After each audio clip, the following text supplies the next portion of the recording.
2028 के सिंहस्थ के मद्देनजर इंदौर रेलवे स्टेशन के नए भवन के शिलान्यास का शुभारंभ आज इंदौर के सांसद शंकर लालवानी के द्वारा किया गया। इस अवसर पर पत्रकारों से चर्चा करते हुए इंदौर सांसद शंकर लालवानी ने जानकारी देते हुए बताया कि G+7 के रूप में रेलवे स्टेशन का निर्माण होने जा रहा है, जिसमें 412 करोड़ की लागत आने वाली है। इसमें 18 एक्सीलेटर होंगे, 26 लिफ्ट होगी और पूरा स्टेशन अनुकूलित सेंट्रल एयर कंडीशन रहेगा।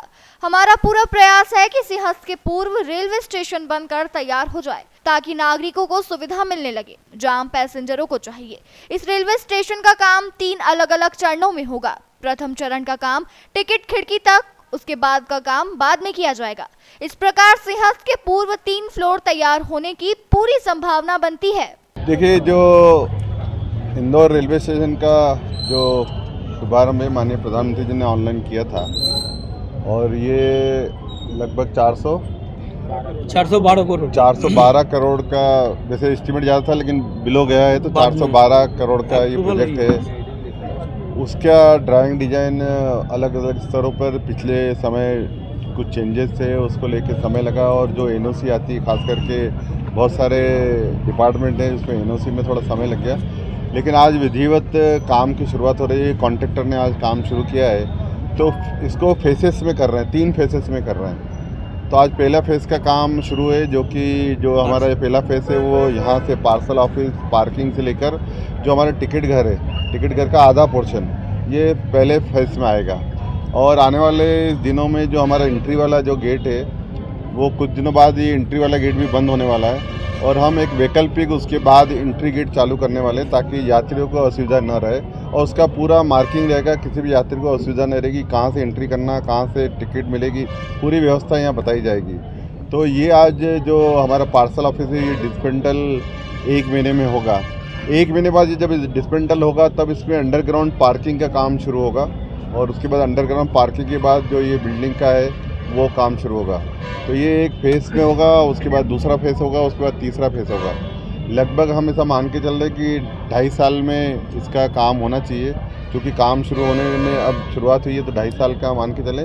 लेकिन हमारा प्रयास है कि सिंहस्थ तक नीचे का जो ग्राउंड यानी पार्किंग, ग्राउंड फर्स्ट और सेकंड, जहाँ ऑपरेशनल जो जन उपयोगी जो भी रहेगी रेलवे के ध्यान में, यात्रियों को ध्यान में रखते हुए, वो सब सुविधाएँ सिंहस्थ में उपलब्ध कराने का प्रयास किया जाएगा। और इसके साथ साथ हमने ये भी ध्यान रखा है कि यात्रियों को असुविधा नहीं हो, काम भी चलता रहे और रेलवे स्टेशन का ऑपरेशन भी हो, रेलवे का ऑपरेशन भी हो। तो उस मान से थोड़ी बहुत असुविधा हो सकती है, लेकिन यहाँ पर जिस ट्रेनों का जो भी परिचालन है वो विधिवत रूप से रहेगा। कितनी पार्किंग सुविधा, कितनी कैपेसिटी रहेगी, कितने प्लेटफॉर्म रहेंगे और क्या? देखिए, प्लेटफॉर्म तो यही रहेंगे।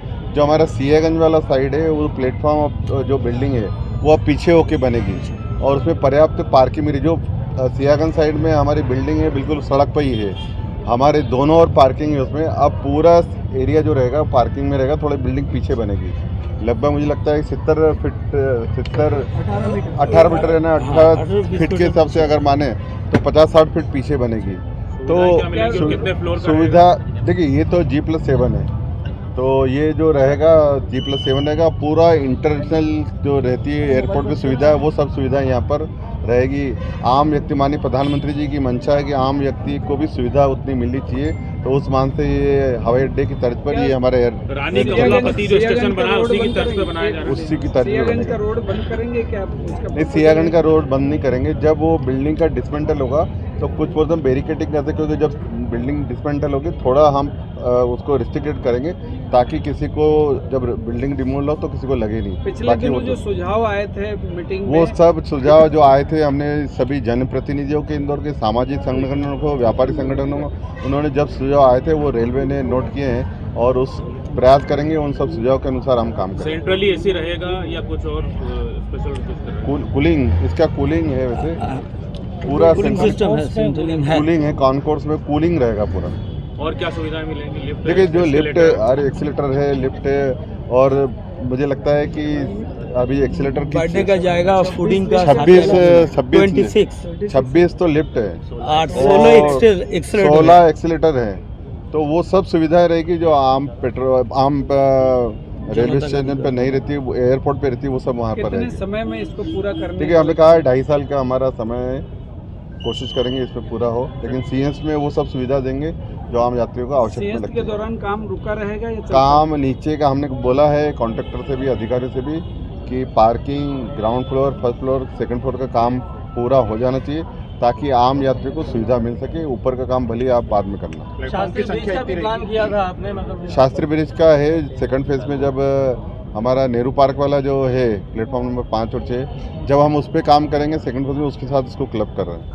चंद्र पे जो पोलो ग्राउंड वाले ब्रिज को लेकर के काफी PWTO ब्रिज बना रहा था, क्या डिजाइन में लक्ष्मीबाई रेलवे स्टेशन का काम तेजी से पूरा चल रहा है, बहुत तेजी से चल रहा है, और आप देखेंगे कि आने वाले समय में लक्ष्मीबाई रेलवे स्टेशन काम भी एक मेन स्टेशन की तरफ आप दिखेगा। लक्ष्मीबाई के रेलवे स्टेशन के दूसरी तरफ जो बाणगंगा साइड है, क्योंकि जब बाणगंगा के लोग भी घूम के लक्ष्मीबाई रेलवे स्टेशन पे आते हैं, तो बाणगंगा साइड भी हम वो सब सुविधा दे रहे हैं जो उन यात्रियों को चाहिए। उसके दोनों ओर लक्ष्मीबाई रेलवे स्टेशन दोनों ओर 2 ब्रिज बन रही है, और ये ब्रिज इसलिए बन रही है कि जब आने वाले समय में जब इंदौर से खंडवा का जो काम चल रहा है, ये जब काम पूरा हो जाएगा तो 100 से ज़्यादा ट्रेनें यहाँ से गुजरने वाली है, तो हमारा इंदौर मेल ट्रैक पे आएगा, इसी रेलवे स्टेशन पे 100 से ज़्यादा ट्रेनें रुकेगी। तो दोनों फाटक में जो बार बार बंद होने की जो संभावना होती है, उसको ध्यान में रखते हुए जो केंद्र सरकार से हमें राशि मिली थी PWD, वो 2 ब्रिज बन रही है। उसमें टर्निंग को लेके, एक बेंड टर्निंग को लेके, एक शार्प टर्निंग था, उसको लेके इशू आया था, लेकिन पिछले जब जून माह में हम बैठे थे तब अधिकारियों ने समीक्षा में कहा था वो टर्निंग 140 डिग्री का किया, 120 से ज़्यादा 140 तक किया है, और जो शार्प टर्निंग था वो राउंड में है, तो अब असुविधा नहीं रहेगी। देखिए, मैंने बोला ना, सब बैठेंगे इसमें, क्योंकि सबकी चिंता है।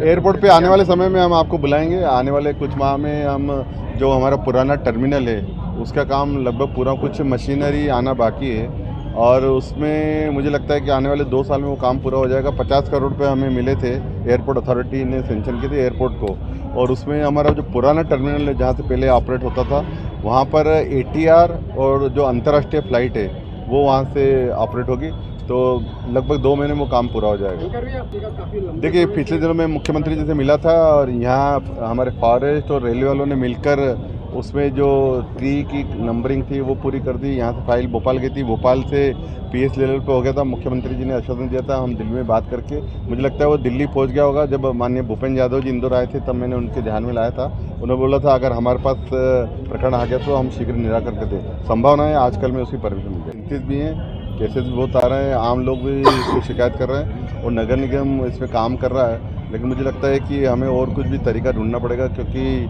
जिस संख्या में कुत्ते काट रहे हैं, लोग परेशान हो रहे हैं, तो उसका वैकल्पिक सबसे साथ बैठ के करेंगे, क्योंकि उसमें 2-3 स्टेक होल्डर है, खास करके जो जानवरों को बचाने वाले लोग हैं वो भी हैं, जिनको काट रहे हैं वो शिकायत करने वाले लोग भी, नगर निगम उसकी एजेंसी, सब बैठेंगे, उसका निर्णय करेंगे।